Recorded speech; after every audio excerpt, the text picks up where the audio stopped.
जैसा कि आप जानते हैं, इतने भारी संकट के समय में जब संक्रमण फैल रहा है, तो आज इस बात की स्पष्टीकरण करने की ज़रूरत इसलिए पड़ी है, जो मुद्दा कई दिनों से सुर्खियों में है।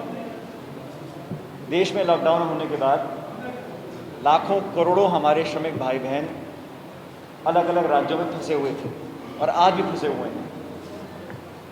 जब एक पखवाड़ा बीत गया और सरकार की तरफ से कोई मदद नहीं आई, तो कांग्रेस अध्यक्षा सोनिया गांधी जी ने पहल करते हुए ये निर्णय लिया कि कोई भी श्रमिक देश के किसी कोने में भी होगा, उसको घर वापस जाने का, रेल का किराया, भाड़ा खर्चा जो भी होगा, उसको कांग्रेस पार्टी वहन करेगी।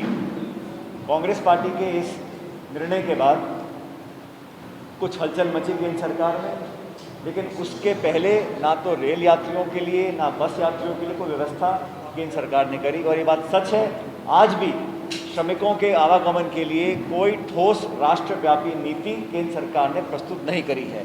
यही कारण है कि आज टेलीविज़न और अखबारों में हम देखते हैं, रोते बिलखते बच्चे, बुजुर्ग, महिलाएं नंगे पैर सैकड़ों किलोमीटर यात्रा तय कर रहे हैं, जीवन के लिए संघर्ष कर रहे हैं, बेरोजगार हैं, भूखे हैं, तड़प रहे हैं। उनकी मदद के लिए जिस प्रकार से सरकार को आगे आना चाहिए था, अभी तक वो आगे नहीं आए। इसको देखते हुए एआईसीसी की महासचिव यूपी की प्रभारी प्रियंका गांधी जी ने कांग्रेस पार्टी की तरफ से 1000 बसों की मदद करने का ऐलान किया। उन बसों को लेकर बहुत विवाद हुआ और यूपी की सरकार ने परमिशन देने से मना किया। निस्वार्थ भाव से मानवता को देखते हुए 1000 बसों को कांग्रेस पार्टी ने यूपी भेजने के लिए एक प्रस्ताव भेजा, जिसको बहुत देर तक परमिशन नहीं मिली। जब परमिशन मिली तो कहा गया कि उसको लखनऊ भेजिएगा।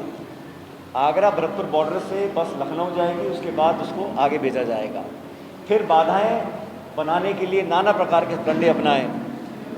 कभी कहा कि फिटनेस सर्टिफिकेट नहीं है, कभी कहा कि ड्राइवर का लाइसेंस नहीं है।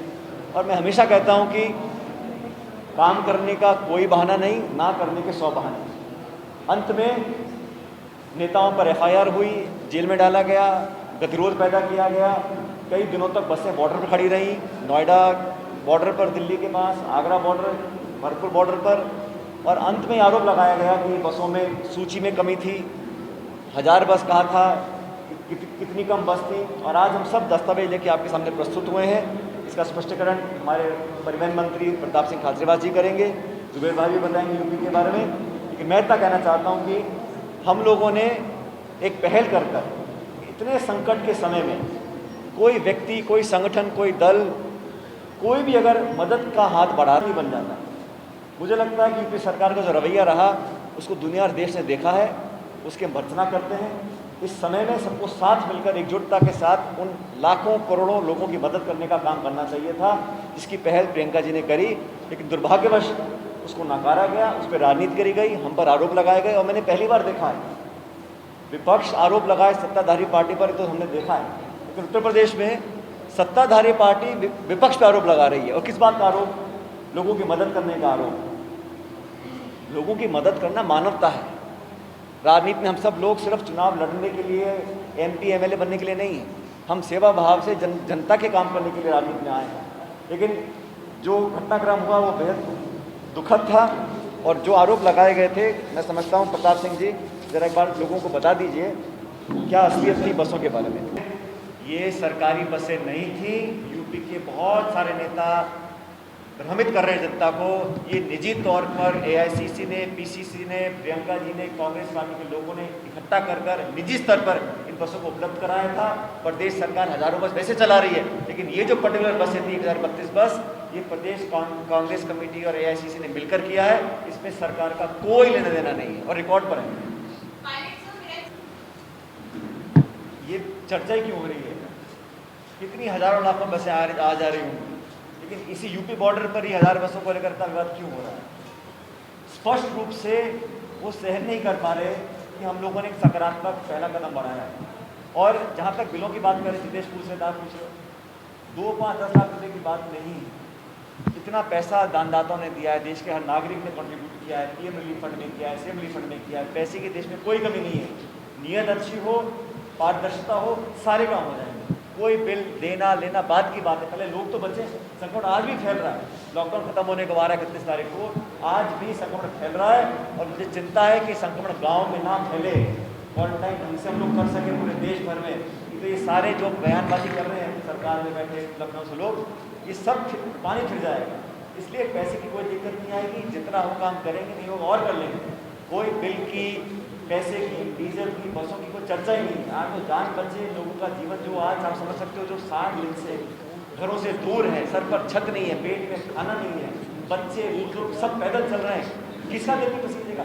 उस ऐसे नाजुक मौके पर हम राजनीति अगर करते हैं, कोई भी अगर करता है तो गलत करता है। हमने सिर्फ स्पष्टीकरण किया है, क्योंकि आरोप लगाया गया था कि बसें नहीं हैं, छोटी हैं, टूटी हैं, ये है वो है। तो सारे डॉक्यूमेंट हमारे पास हैं, फाइल लेकर आए, आप लोग देख लीजिए, ताकि पब्लिक को पता रहे कि हमने निस्वार्थ भावना से, ईमानदारी से जो किया था, वो कहा था, वही हमने करके दिखाया। एक बात आपने पूरी बात स्पष्ट तरीके से आपके समक्ष रखी है। हकीकत ये है कि जब कांग्रेस पार्टी ने पहल कर बसों का इंतजाम कर दिया, यूपी की सरकार तिलमिला गई और बहाने ढूंढकर बहुत जो निर्मम काम किया वो अब पूरी तरह एक्सपोज हो चुकी है।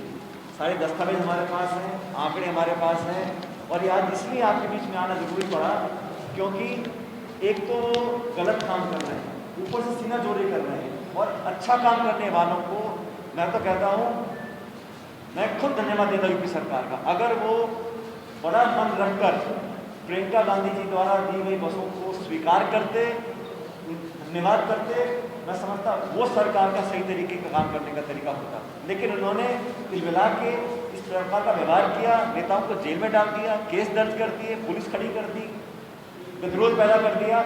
ये संकीर्ण सोच का परिचय है। इसलिए जरूरी था हम लोग बताएं कि बसों पर जो राजनीति हो रही है इसको विराम लगना चाहिए, दुनिया को पता हो, देश के लोगों को जानकारी मिले कि हम लोगों ने सच्चे भाव से मानवता की दृष्टिकोण में रखते हुए इन बसों का इंतजाम किया था, कोई राजनीति नहीं करी थी। हमने आज मदद करी है, कल भी करते रहेंगे, लेकिन जो लोग सत्ता में बैठे लखनऊ में उनको गिरबान में झांकना पड़ेगा कि आज उन लोगों की जिंदगी को बेहतर करने की बजाय जो श्रमिक आज भी तड़प रहे हैं, सड़कों पर चल रहे हैं, आपने जानबूझकर अपनी जिद के कारण मदद लेने से मना किया और राजनीति करते हुए आक्रामक रवैया अपनाया कांग्रेस के कार्यकर्ताओं के प्रति। वो बड़ा दुर्भाग्यवश है। आज ऐसे नाजुक समय में हम लोगों को बड़ा मन रखकर सकारात्मक सोच के साथ काम करने की ज़रूरत थी, लेकिन दुर्भाग्यवश ऐसा नहीं हो रहा। हम लोगों ने अपनी बात को रखा है। अगर आप में से किसी की कोई सवाल हो तो जवाब देने की हाजिर है। क्या कोई भी मदद करेगा, यूपी सरकार भेजे, केंद्र सरकार भेजे, सबका सहयोग ले रहे हैं और दे रहे हैं। लेकिन एक इस पर्टिकुलर इशू को लेकर मुद्दा बना था, उसका हमने स्पष्टीकरण करा है। हमारे दरवाजे, हमारी सरकार का काम करने का तरीका पूरा खुला है। कोई भी मदद करेगा हम उसको सहर्ष स्वीकार करेंगे, मदद करेंगे भी, मदद लेंगे। ठीक है जी।